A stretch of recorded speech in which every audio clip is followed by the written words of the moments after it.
Welcome to another episode of Courageous Me. And I'm super excited because this gorgeous guest, Belinda Stark, is a midlife alcohol coach. And I don't know anything about her other than what's online. And we've just been having a little bit of a chat, and I know you are going to absolutely love this conversation because just what I read about her and the way that she shows up and the work that she does, it's going to be good, and I know we're going to get some big juicy conversation in this, Belinda. So I'm very, very excited to get to know you, as you know, all the listeners will do at the same time. So before we get into the nitty gritty, could you just share what excites you to have a conversation with me today about courage? Thanks for having me, Kim. Firstly, appreciate being on your beautiful show. I think it's very, very important that us as midlife women open books and lift each other up and talk about things that might be a bit scary and do take a bit of courage. However, by doing that, we're helping other women to find that courage to also step up. Do you know, that is so true. And one of the biggest things that does get those that are a bit more intimidated to come on the podcast is that, you know, when they're saying they don't have a story, they don't think their story is worthy of going public. It's like, yeah, but if you share your story, because everyone's story does involve something that will inspire someone else. If your sharing can help someone else in some way in their life, isn't that worth it? So yeah, what a beautiful recognition of what this is actually all about. So to everyone listening in, could you just give us a very short snippet of who you are and what you do? And then I'll ask you the main question for the podcast. Okay, well, I like to call myself a bit of a mixed lolly bag because I've had lots of different mixed lollies happen in my life. In a nutshell, I'm 56 and I have two boys. I live on the Mornington Peninsula and a hubby, my second hubby. And my life, I suppose I just started from the 2000s. I went through a divorce. I've suffered two debilitating bouts of postnatal depression. I've had breast cancer. I've owned a fashion and retail store for 11 years, and I've had a complete career pivot myself after addressing a grey area drinking problem just over 2 years ago now. And that completely transformed my life in every way, in a positive way. And I now coach women that have grey area drinking problems and want to change their relationship with alcohol. Oh man, are we going to have a good conversation today then? And you know, with respect, my next question is: when is a moment in your life where you really had to reach in and find some courage? You've already just given us a number of snippets, so take us. And Belinda, I don't mind if you've even got to go way back further to, you know, when you were little, whatever. But when is a moment that really stands out for you, where you did have to reach quite deep and find some courage? The three that completely stand out are depression, breast cancer, and the drinking issue. And if you know, the most recent was the drinking, and some other business things that have been happening. But yeah, I would say those three, particularly the drinking in recent years. Yeah. Okay. So that is something we're going to cover. But you said the depression first. Mm. So could we go and delve a bit deeper? Yeah. Why did you say that is a moment when you had to reach in and find some courage? I mean, I know there's the obvious reasons, it's depression, but how did that come about or play out for you?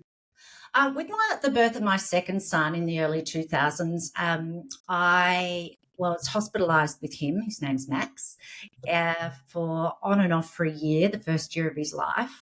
And I had various medications, etc. Nothing was working. And it came to the point where the specialist said, we think we're going to have to try ECT on you, which is electroconvulsive treatment, commonly known as shock treatment. And I was so scared, but I was also so sad and unwell. And I don't know, I just dug mega deep.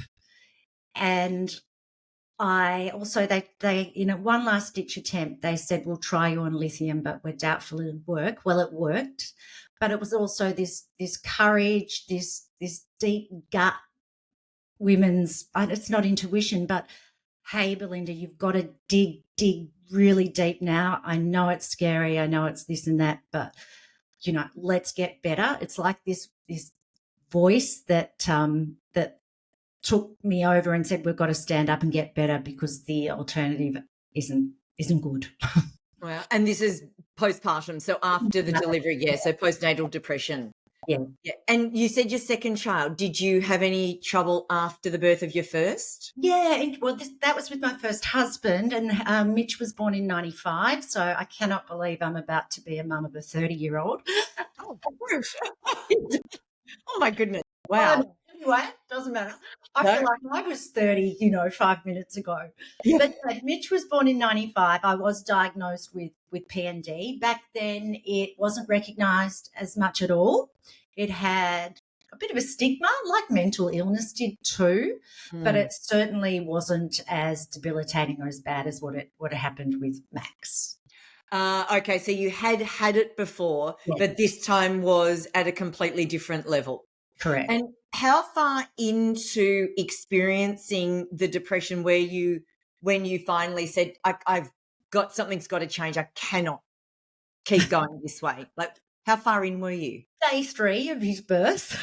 Oh, day 3. Oh, right. Okay. I know. It's unbelievable how devastated and that black hole I fell into. And the specialist didn't think I would because I'd had a lot of therapy, etc., after the birth of Mitch.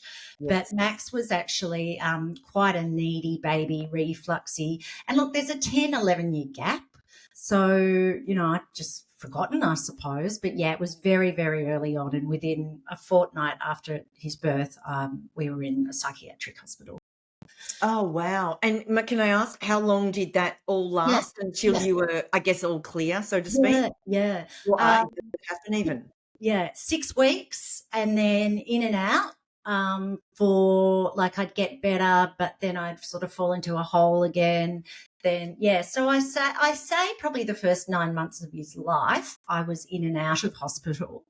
And then, got better. Then they'd have these day visits and you'd meet like an outpatient service. Yeah. So, I gradually got better and better. And, but it was a really dark, deep time where that strong Belinda really had to come out and help. Oh, okay. Can I just go on that? You said the strong Belinda. Had you always been a strong Belinda? Like even growing up as a little girl, were you the strong girl? There's the stronger girls. Yeah. When I look back, I had to be. I was the eldest. I was held responsible a lot of the time. Been there, done all that therapy, but it's still with you. But yes, I would say I've had to be. I've had to stand up, get rid of the voices. All those lovely little voices we have, and sort of quieten them down and get the strength and bravery to get that soul Belinda back out and helping. And it's hard, isn't it? Especially if you have grown up, a strong woman. To then think that this could happen. It's like, no, this stuff doesn't happen to women like me. But it does. It does. Absolutely. Depression depression doesn't discriminate. No, not at all. Not at all. And did you feel a level of shame about having it? Did that come up or not really? It probably did with my first son. Because it wasn't recognised, and my first husband was very different to Andy, so it was all it was just it definitely did with my first son. With my second, no, it was possibly guilt about not doing bonding like you should in all the happy baby books and the this and the that, and even like Max was born in 2006, so even now I think there's some great real honest social media accounts, etc., that women tell it how it is with babies, which is great. But back then I probably didn't have shame with Max, but I definitely had guilt. Okay. Yeah, okay. And I only ask that question because there are some people I know, and that's what's like, how could this happen to me? Like, and how can I not fix it myself? That whole, especially for strong women, that certainly does come up. Before he was born, what sort of were you doing for work? What were you doing in your everyday? Yeah, I was a stay at home looking after Mitch. I now worked for my my husband, I sort of did all behind the scenes for him with his business. He's a landscape designer, and PA and PR is my background. So I was doing that and looking after Mitch and, getting pregnant. Well, you got pregnant though, right? That's Yeah. on the flip side, and you've got two beautiful sons now. I have. Albeit like men. One's about to turn 30, or you said around the 30 age. That's certainly not little anymore. And so you also mentioned breast cancer. Tell me about that. What were you doing? Where were you? Because I have had a little sneak listen on your podcast and got a bit of a, this is so interesting. So as I got better and Max got to school age, I started working in a little local fashion store. It was mainly recycled clothing. Absolutely loved it. And the lady that owned it was going to put it up for sale. And I said to Andy, oh my God, I love this. I know I could build it up to, fashion lifestyle, just a beautiful shop. And so we managed to be able to mortgage our house to buy the business. And I bought this business. And then just leading up to settlement of the business, I'd booked a mammogram, just a regular one, to get everything ticked off the list before business started. And I was going to cancel it. My mum said, no, don't cancel it. Just get it off your list. It's one thing done. So I did. And I'll never forget, 2 weeks into owning my business, I got a phone call. I was out the front of the shop with all my freshly steamed clothing to go and take into the shop and juice. And I got a phone call from Breast Screen Australia saying, look, we've found something a little bit sinister. It's probably nothing, but we need you to come back and have some more tests in the hospital. And that's how it started. Oh my gosh. And there was nothing. There was no signs, symptoms. Absolutely nothing. If I'd have cancelled that mammogram, goodness knows what would have happened. So, it just goes to show I was so close to cancelling because it's just another thing, and we put ourselves last on the list often, and it saved my life probably.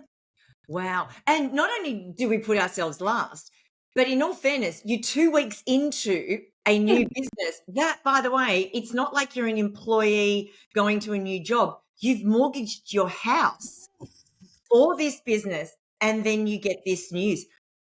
What happened? What did you do? Well, I just kept saying to myself, it'll be nothing. And the nurse said to me on the phone call, look, please don't be upset. I was bloody upset. Don't be upset. I'm crying. I know. She's going, why are you crying, dear? I said, well, because I might have cancer. She said, no. Look, only 1 in 10, they have something sinister. It'll be nothing. And so I just kept saying to myself, and having a positive, frame of mind, I went in there thinking it'll be nothing. And there's, all of us sitting in the waiting room, and bit by bit, ladies were being sent home and I wasn't. So, gradually there was 2 of us left, and I thought, this ain't good, but I still stayed positive. However, after the mammogram, then an ultrasound, and then they did biopsies, and they said, look, we're 99% sure you've got cancer. So that was just a shock. Oh, God. Yeah, got home, told the boys, and look, then it was a journey. I think, and you probably hear this all the time, and ladies that may have been through breast cancer or any sort of cancer, or had a loved one that has, or a friend, a lot of it is the waiting to start with. So it's that anxiety. Once I know what I'm dealing with, I can create a path. I suppose it's that bravery coming through again, and that's what we all struggle with, I believe. So so I was diagnosed, all the waiting, blah blah, had the surgery. It hadn't spread to the nodes, so they only had to take a lumpectomy just around the nipple. And it's funny, when I go and have mammograms and that, they go, oh God, that's such good surgery. Because you can have, thanks, Only the medical industry can appreciate that, right? Yeah. But it hadn't spread through the nodes, so that meant that I had to have daily radiation for 6 weeks, then let the breast heal. And then I was on my breast cancer was hormone related, it was estrogen based. So then I had to be on a drug called tamoxifen for 10 years. But getting back to when it was happening and owning the business, I'm so happy and glad that I owned that business, because I think that helped me be in such an incredibly good frame, mindset. I was positive. I was busy doing something I loved. It wasn't work to me, and I'd tootle off every morning, drop the kids to school, tootle off to getting my boobs zapped, and then I'd tootle off back to the shop or go and do my buying, and it was just part and parcel. And I was really happy, and I think that got me through. I hardly had any side effects with the radiation, and I also didn't have side effects, luckily, with the tamoxifen. Had I been not doing something I love, I more than likely think I would have fallen back into depression. So, yeah, I was very happy that I was doing something I absolutely loved. Isn't that incredible? That it's almost the timing, like the universe has kind of lined things up that this is what's going to happen, but we're going to make the timing in such that you're going to get this business and you're going to go all in, right? This, like I said, not just a job, but this is going to be the distraction you need to get you through this period. Wow. What did you love about the like recycled or secondhand clothing? What was it about that really floated your boat? Well, back then in 2014, it was actually, I just built it up to more brands and new clothing, Yes. because it was honestly, it was a lot of admin, and there really wasn't much profit in recycled clothing. I know now it's a big thing, and particularly with the Yeah. environment and economic.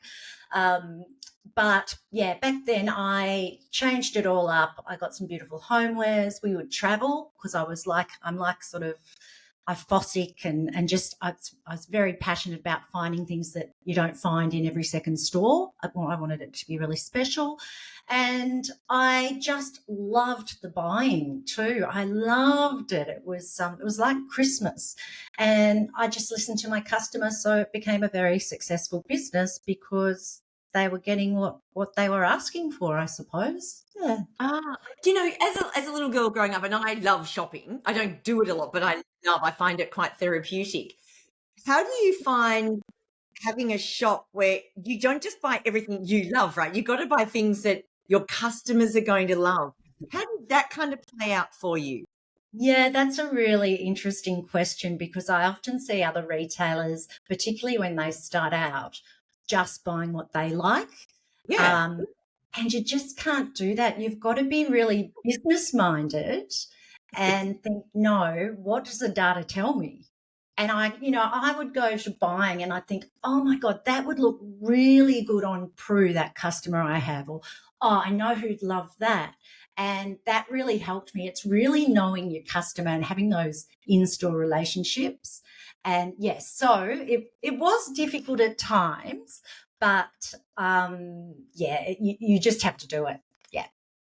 Yeah, totally. And can I just ask, and this is completely side note, did you like buying things when you were growing up? Like, were you a shopper?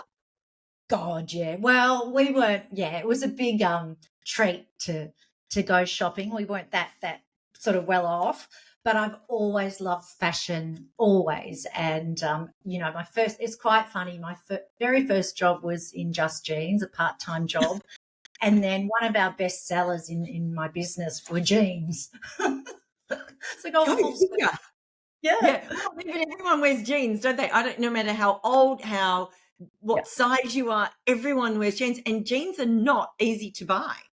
No, we just honestly, we had some great brands, and you listen to your customer. You look at their body shapes. You want them to feel good. You want them to be, you want it to be flattering, and that was very, very important to me and my staff. That it wasn't about key performance indicators and budgets.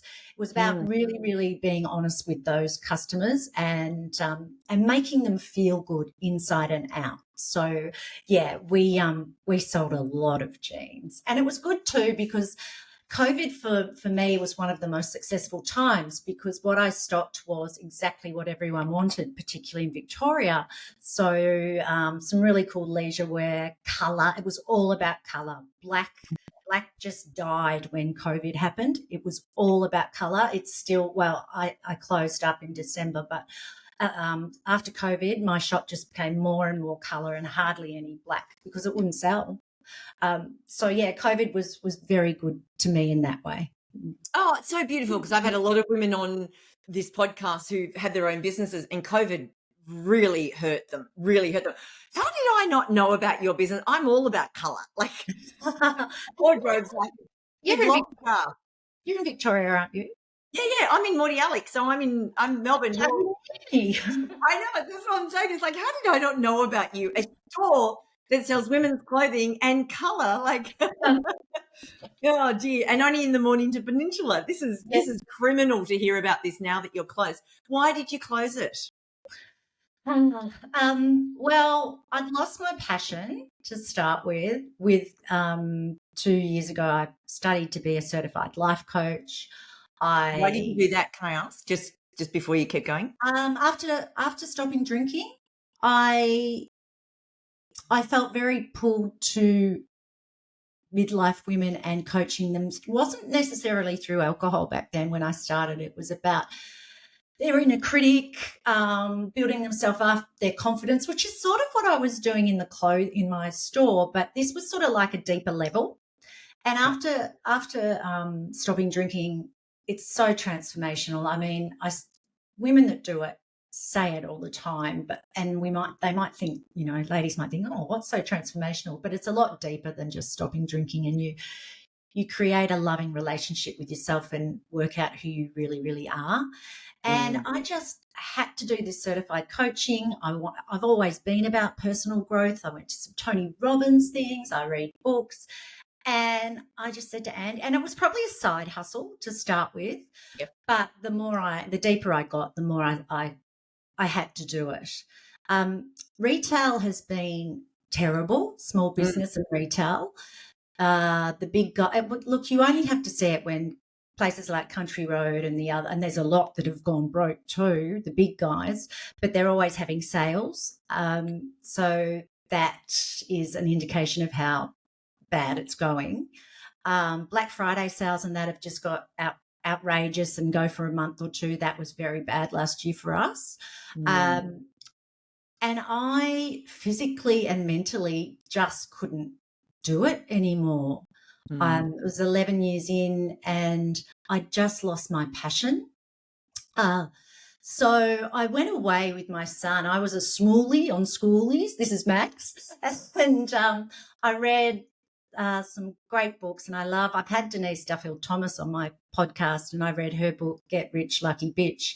And she's like a money mindset coach, but she's also about personal growth and what have you. And she talked a lot about making space for better things, making space so you've got less clutter for other things. And I thought when I was away, look, I just need to close. Now, side note, there was still, and there still is, 12 months left on the lease. So I tried to sell the business on and off last year with varying degrees of success, but people got so close and then they'd back out. So that was an emotional roller coaster. Why would they back out, can I ask? Oh, who knows? Oh, okay. So it wasn't like finances when you sign a contract and then and then I just put it up for sublease or lease, and I'm lucky that I have some savings that I've been able to pay the rent.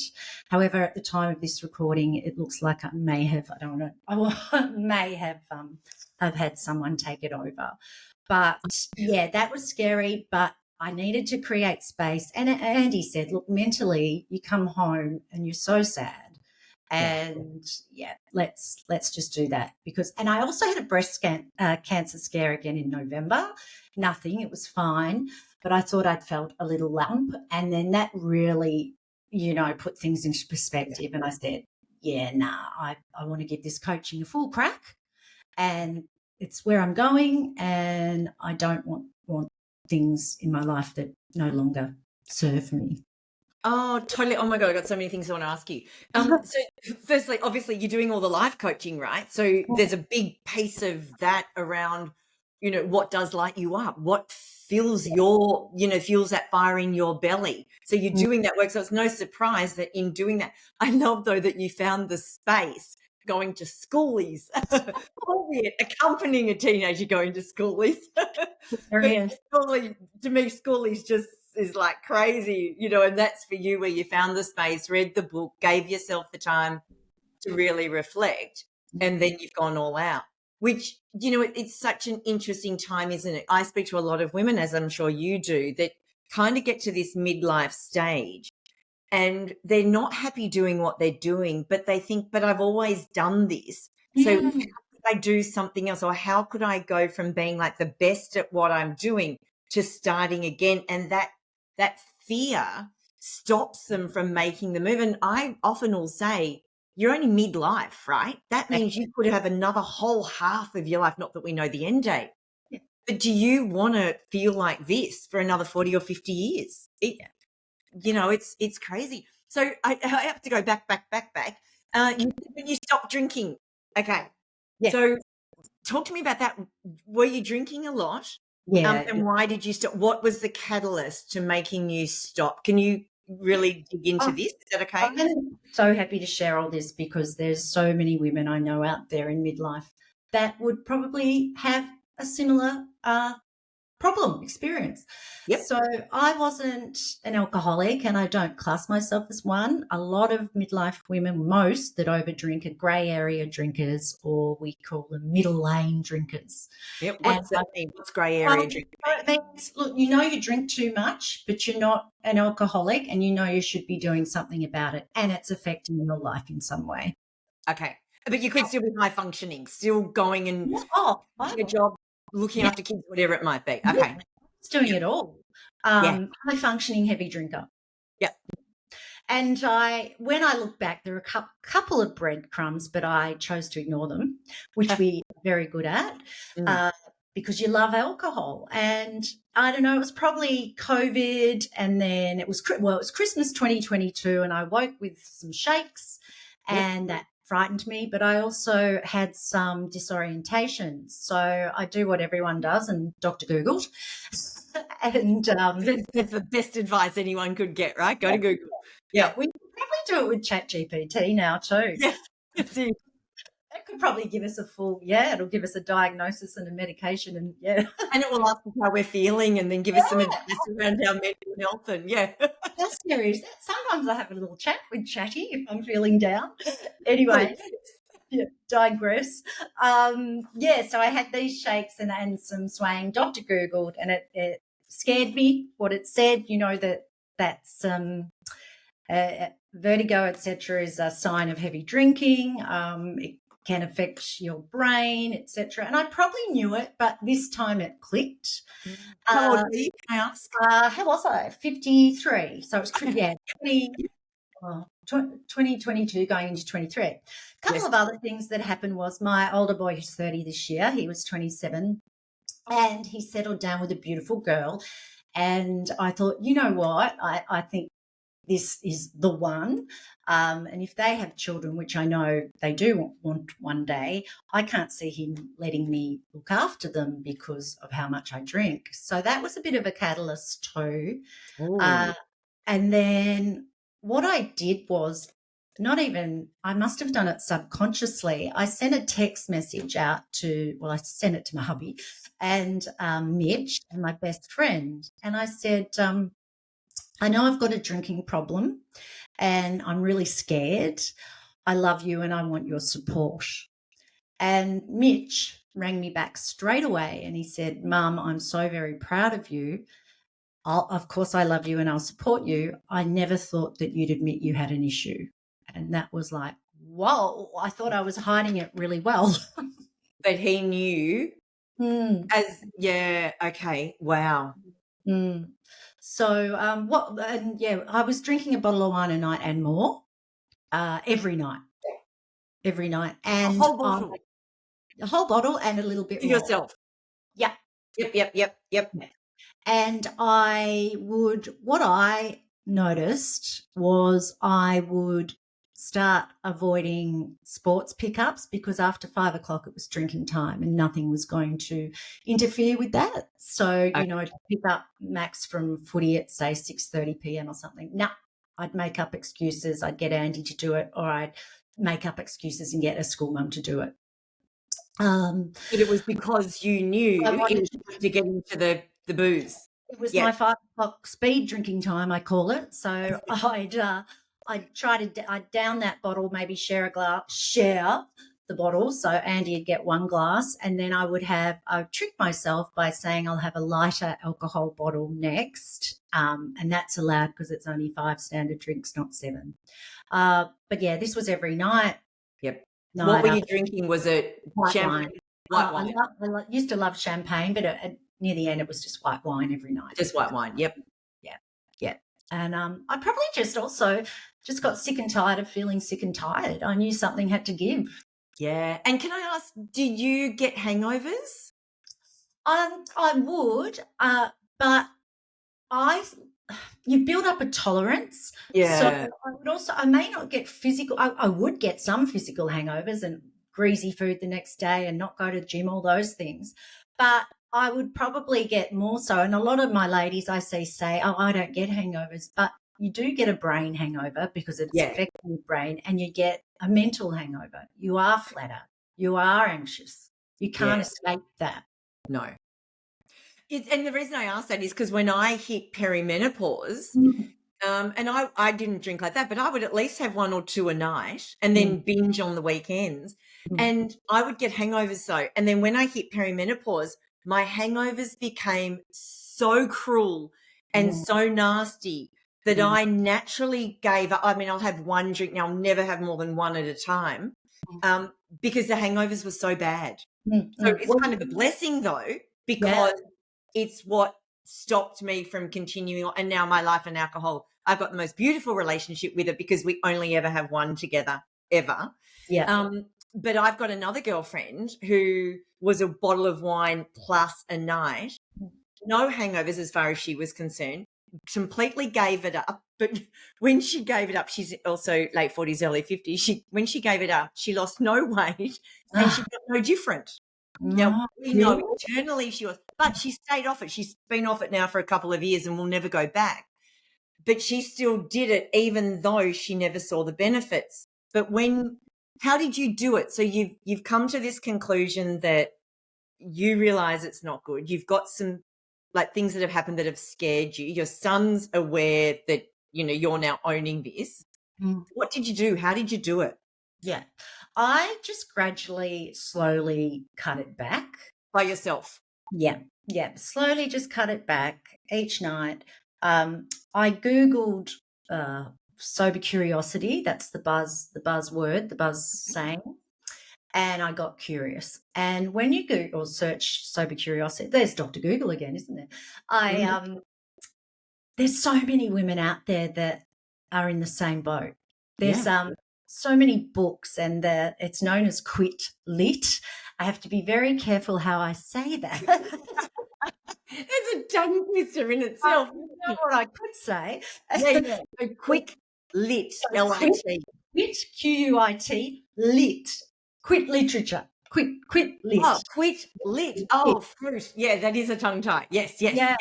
Yes. And so books, amazing books, and women's stories that I'm reading these stories and I'm going, oh my God, that is so me. Gotcha, I do that, etc. And that made me feel seen and realize that there's nothing to be ashamed of and that you're not the only one. So I threw myself into that. I threw myself into Sober Curious podcasts. I found a coach and I found a group and all of that. And there's one of my traits is team extreme. I'm a bit of all or nothing. And I've learned to manage that in my older years, but that's still part of me. And that trait is quite common in women that have overdrink, have a grey area drinking issue, because they are a bit of an all or nothing. Yep. And I have to manage that and know that, it's okay to taper off and And then, yeah, I gave myself 6 months. I stopped thinking in 6 months' time I'll go back to drinking, but not as much. And I was enjoying the benefits so much of not drinking. I didn't even feel or want a drink. It just didn't serve me. So Wow. that's sort of what happened. But I really threw myself into all the team extreme Belinda, threw herself into positive things rather than the team extreme drinker. I love that though, but the extreme here was the fact that you threw yourself all Yeah. in to learn about it, doing all the reading, doing all the learning, coaching, joining a group. You weren't just dabbling in, oh, I'll just see, if I have one less drink or whatever. What benefits did you feel, like obvious benefits, quite quickly? Straight away, I felt so proud of my very first night of not drinking. I just Oh, thought I can do it. And I hadn't had a night off drinking probably in 4 or 5 years. So I thought really, really proud. And then just slowly, day by day. And then a lot of women say sleep. For me, sleep really didn't improve till probably 3 or 4 weeks in. And then okay. it was amazing. My skin, my it's interesting you said that about your friend and the weight. Mm, I ate sugar. I didn't care because sugar's better for me than alcohol at the time. But I did. I just lost some belly weight, some puffiness, yes. um, better relationships, much better. Um, Why is that, do you think? oh, you're conscious. You're having these real connections. You're having Yeah. real interesting conversations, and you remember them. No more memory loss. And to the sober person in that conversation as well, you're not repeating yourself, so it's more enjoyable for them. Yeah, yeah. So Yeah. that's amazing. The money you save, I started an account called Sober Savings. So you think if I was drinking a couple of bottles of wine a night, say that's on average, say $40 a night, it's Yep. $280. So a week. So I had a lovely little, you know, account there. And I would use it to buy myself things to, you know, congratulate myself, reward myself, which I was using alcohol as a reward because I'd done all the things and got through each day. So it was changing the Mm. reward. Mm. I say too, one of the things that really, really helped and helps a lot of my ladies is the alcohol-free options. So if your partner even, or you like to have that glass of wine cooking dinner, have the alcohol-free because often it's that ritual. Yeah. And that really, really helped me. Some women it can trigger and make them want to drink the real Okay. stuff. But no, I found it very, very good. And the options, even in the last 2 years, have improved so much. There's some And you beauty. can buy them everywhere. I know. Yeah, Yeah. yeah. Yeah. Oh, it's so easy. Yeah. Do you think that like, do you miss the taste of it? No, because do you know what? I think it really was. If I'm really honest, it Yeah. wasn't the taste, it was the feeling. And I think for women out there, Yeah. they might, oh, I love the taste of a Chardonnay or this, but do you really like, Mm-hmm. take the alcohol out and it's exactly the same taste? Would you still, yeah. Yeah. So I think we've just got to be brutally honest and realize that no, it's that feeling. And then, one of my clients said, I just love it because I love how it makes me feel. Yeah, absolutely, absolutely. And can I just share that a friend of mine who gave up alcohol quite a long time ago, she started doing some research around this and had come across a company over in the States where they were trying to develop a product which gave you the same euphoric feeling that we get from alcohol, which, to be honest, is a big part of why we drink. Yeah. Because, as you just said too, it's not actually about the taste. It's about that feeling, that buzz that it gives, that you could take that substance and put it into a like a soft drink or something. So you still get the buzz, but without the alcohol. And she actually went quite a long way in developing a product that does that. Had Wow. some of the best scientists from all over the world and that had come together. But when it got to the time of sampling the product with humans, I put my hand up to be a guinea pig. And promised obviously to, fit the protocol and the testing and how it was. Within a couple of minutes of drinking it, my whole body came out in a rash. My Oh, heartbeat, like I was scared. I actually thought I was going off to the emergency at the hospital.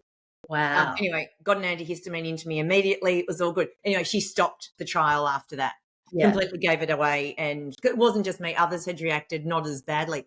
But just highlighting that it is that euphoric feeling that alcohol gives us that we associate with, as opposed to just the taste of it. Yeah. And can I ask, when you've been used to drinking, Mm. and then you're going out to social events where you've been a drinker and now you're not, how did that play out for you and for those around you that were used to you being the drinking girl? Yeah. Great question. To start with, I just became a hermit. I wasn't going to, I needed to build my strength up. Yep. Some women just love to go out. So, everyone's different. There's always Yeah. strategies. But then I did start going out, like we were more going out for dinner and what have you. I'd BYO, my zero wines. I would make sure I was the driver. I'm very lucky. I've only got a small handful of friends, but they really respected my decision and supported me.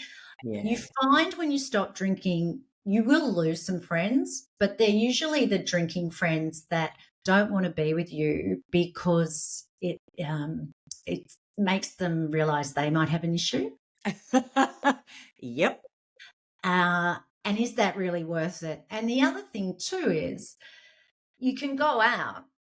And let's face it, when someone's 3 or 4 drinks in, I think you said it earlier, they just repeat and repeat themselves or get belligerent or whatever. You can go home because you can drive. Yes. You can have the quality time when no one's pissy. Yeah. But then when they're and they won't even remember. So you can go home and let them have the hangover the next day, and you can wake up fresh and clear and make the most of the day. Totally, my strategy has been for years, and it works. And you can do the sneak out because, as you say, no one remembers. No, it's so good. Hey, can I ask as well, because this is something that I've experienced in my world, that my choice is my choice and everyone else's choice is their choice. But every now and then I'll get someone say to me, "Oh, you're all just so righteous about the fact that you're not drinking now." I've only once did I ever make a comment when I actually said to my mum, and I didn't mean to. She was pouring another glass of wine, and my mum's never been a big drinker ever. But I think, having too many for the age she's at now and just health reasons. And I just made a comment when she poured an extra glass and said, "Do you really need that?" Oh, I got slammed. I got slammed. So it's like, yeah, I did. And I didn't mean it, but I often have had the comment, "Oh, you're just so righteous now because you don't drink." It's like, whoa, okay. Have you ever had that or heard that with women you coach? Heard that, and it's interesting. I don't see certain school mums anymore. But having said that, that might be because, our kids are older, so it doesn't really fuss me. But again, it's them getting defensive. Yeah. Because they know deep down that they're, you're probably right, but they don't want to face it. So they get defensive. So that's, I try not to mention it or do anything. Sometimes I'm in a few business groups and a couple of them will just look at you like you've got 4 heads because you don't drink. Well, that's them. You just, what's that Mel Robbins book? Let them. Yeah. Let me do what I want to do. So you're going to get that. You're going to come across that. It's also having comebacks or just watching what you say, who you say it to, but respect your decision. Absolutely. Now I know when, I've been on your website and seen all that, there is the coaching, but definitely around the relationship with alcohol. You're leading with that as opposed to the life coaching. Was that intentional? No, it was really interesting. I've been featured 3 times in Mamma Mia, in the Daily Mail, Woman's Day, and what have you. And everyone wants to know about the drinking and my drinking story. And I was a bit hesitant to start with because I was really about empowering midlife women and that sort of thing. Maybe not just the alcohol, just finding your inner critic, dealing with that, dealing with, like you said earlier, not being scared, stepping up, getting Yep. into the arena and helping them. But the interesting thing is, as I coached women with drinking, you do that anyway Yeah. because it all overlaps, and the drinking's just a band-aid. There's deeper reasons which are about your inner critic or your Yeah. self-belief and your mindset. Mm-hmm. So I do it twofold now. I do what I love and what I know about, and watch women grow or change. I was going to say too, with my coaching, you don't have to completely change your drinking in that you stop. Mm-hmm. If you want to cut back, I've had ladies successfully cut back to just drinking on weekends, not binging. But that's sort of my point of difference too. The journey is you, and we'll stick to your goals. So that's how I sort of got into it. That's what ladies want, I suppose, when you look at the clothing, listening to your customer. Yeah. Well, that's really interesting, because it's like, was that something that you instigated? But no, it was something that you found women wanted. They were curious about that. So that's why, exactly, back to retail. So when you decided to close the retail shop in December and go all in on this, did you have to reach in and find some courage to do that? Or did it just feel like the natural thing to do? Oh, no, that was definitely finding courage. That was scary. That was scary. What was scary about that? The financial situation. But I would say more the financial situation than anything, of closing a shop that still has a lease on it. But I had to do it. And one question I ask people and myself often is, if you don't do this, Belinda, how will you feel? And I know the answer straight away. What's So, the word? how will I feel? Shithouse. Oh, shit. Yeah. Awful. Yeah. Flat. Disappointed. Yeah. Yeah. And it's, absolutely. And the whole thing is, you only need to think about that and the word you would use, and there's your answer, right? Yeah. 100%. Yeah. And you can say it with alcohol. If I don't cut back my drinking, how am I going to feel? How am I going to feel in, tomorrow? Or how am I going to feel in 2 weeks' time, 6 months' time, 1 year's time? It's a powerful question, and you have to answer with courage and dig deep. Yeah. And then this is what I find too. So when I'm working with women, and depending on what it is that they want to do, and I ask the same thing, how would it make you feel? I often get words like devastated or gutted. Yeah. As soon as that word comes out of their mouth, they then naturally take the action, because it's one thing to admit that, but then it takes courage to go and do something about it. The awareness is level 1, but the action actually is necessary to get to level 2. And that's not easy. And in particular, this is not just you making a decision for yourself. You said you're married, you've got 2 kids, albeit whether they're dependents or not. There's a bigger picture to consider here, right? And I love that you're 56, and you made this decision to make a change, which also means a whole new identity, right? Oh, it does. Another one. Yeah. Yeah. It's a double fold, because alcohol was my bestie. Yeah. I was Belinda, the drinker, big drinker, high functioning big drinker. And those layers all came off. But also my career is, there's some big changes that have happened. Oh, absolutely. And tell me, just back to the whole drinking thing, that for you, it's not about all or nothing. It's about helping women come to a point where the relationship with alcohol is different. How is perimenopause and menopause, how does that affect the women that say you coach, and the whole relationship with alcohol? How does that play out? Well, it's often what comes first, the chicken or the egg. Is it menopause, or is it the drink, like you drink to escape, to numb, to feel better, you're anxious, you're this, you're that, you drink, but then that makes the menopause symptoms worse. Yep. So that's an interesting one, as far as, why am I drinking, or is it because of menopause, or is it because, I want to escape? Menopause, our livers shrink as we get older, as women, midlife women, and we don't create an enzyme that metabolizes as well as men's do as we get older. So when you're going through menopause, you aren't going to metabolize the alcohol as well. And that's why you're also going to get symptoms exacerbated. I got hot flushes, and honestly, they went within, that's another reason, within 4 or 5 days, no more hot flushes. So Because definitely. of stopping drinking. Yeah, 100%. Fruit. Wow. Yeah, yeah. So still maybe had the odd one, but definitely, because it just, the alcohol feeds and exacerbates all your peri/menopause symptoms. 100%. It's scientific. Yeah.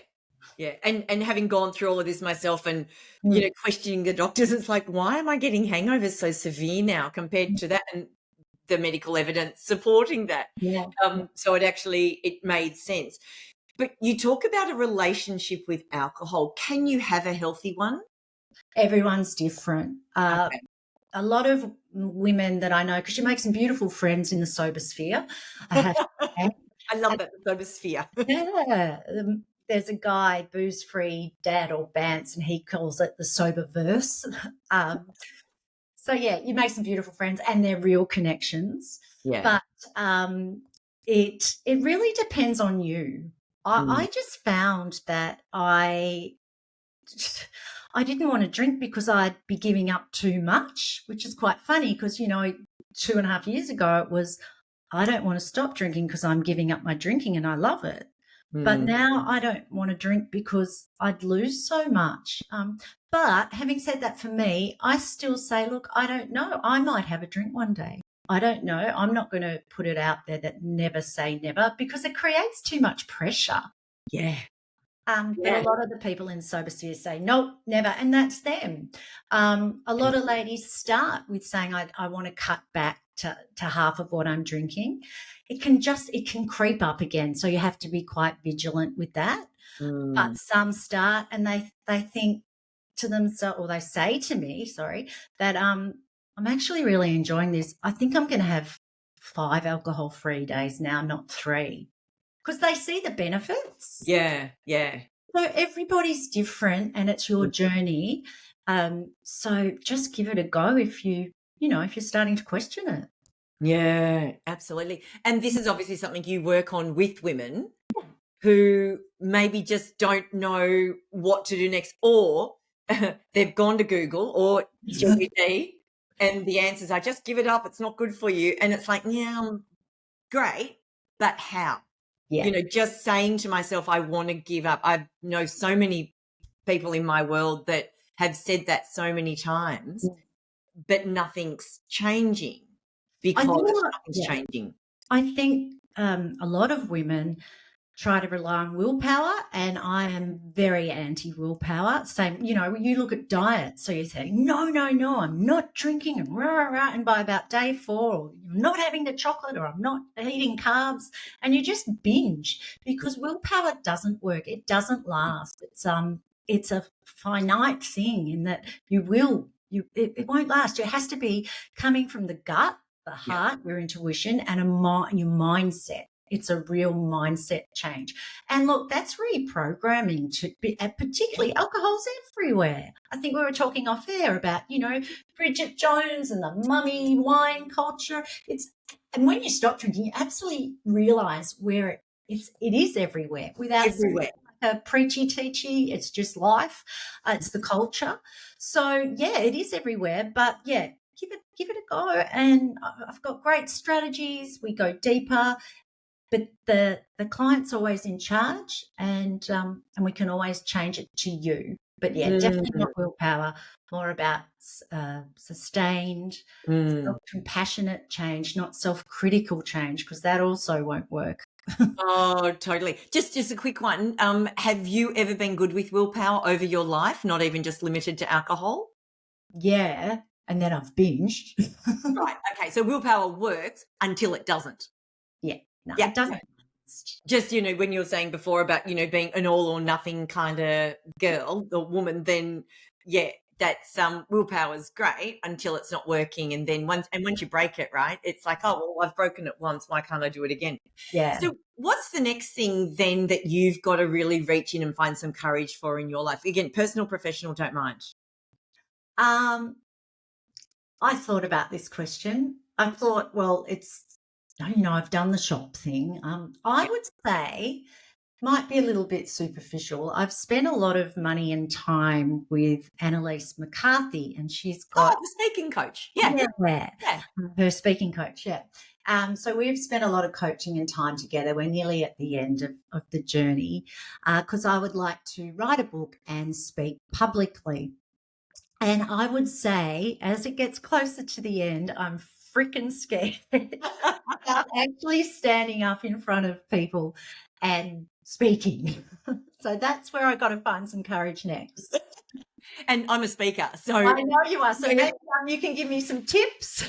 I love it, because when you can get past the fear of speaking, seriously, if you can do that, the world's your oyster kind of thing. Because especially if you've got a big message that you want to get out there, what's calling you to come out now is greater than that fear. I mean, you've been doing the work on it, otherwise you wouldn't have been doing it. But the amount of people I've had on this podcast when I ask that question and their answer is, yeah, speaking, I want to get up there, I want to do more, I want to share my message, but I've got to be able to get past it. Yeah. And the one thing I say, the one bit of advice I've given, and I've run a couple of speaking masterclasses, is the one thing that really fit for me when I was, I've been speaking for 20 years. So it was kind of just morphed into now doing it like I do. But you're not trying to be a newsreader. You're not trying to be a reporter. You don't have to be word perfect, fill a word void. You just have to show up as who you are. And I remember when I first came across that thinking, and it was like, oh my gosh, I'm not a newsreader. That's right. I do fudge, or I do whoops or something.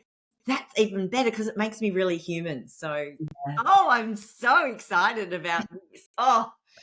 As someone who does this and sees the impact you can make and how many people, this is such an exciting journey. And it does take courage. But you're clear on what you want. So I think that's also part of the journey, is understanding what it is that you want. So Belinda, I will obviously put all your details and contact information into the show notes. But if someone just wants to get a quick glimpse at you and find out a bit more, what's the best place, or where should they head? Yeah, sure. Well, my website is belindastark.com. Yep. My Instagram, I have a course. I run 3 courses a year called Get Your Sober Sparkle. This one coming up is Winter Warm Up. So I run them with Dry July. They correlate with Dry July, October, and Feb Fast, but you don't have to give up. And the reason I call them Get Your Sober Sparkle is because when I went sober, I found my sparkle. And I think life needs some more sparkle in it, doesn't it? So, yeah, you can do my courses. You can have one-on-one. We can have a free connection call. But the best place is my website or my Instagram, Belinda Stark _. Oh, I love it. And those who don't know this, right, when we first started recording, and I said, our guest is Belinda, instead of calling her Belinda Stark, I called her Belinda Spark.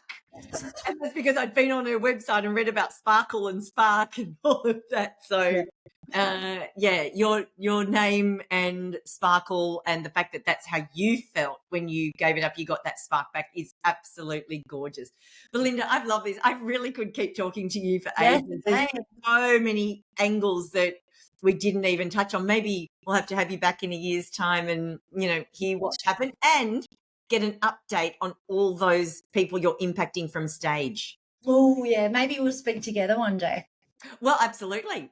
Why not? I love it. Thank you so much, because you are one courageous woman, and, getting the spark back is something I don't know anyone that doesn't want to have that happen. So thank you so much. Thanks for having me, Kim. It's been lovely.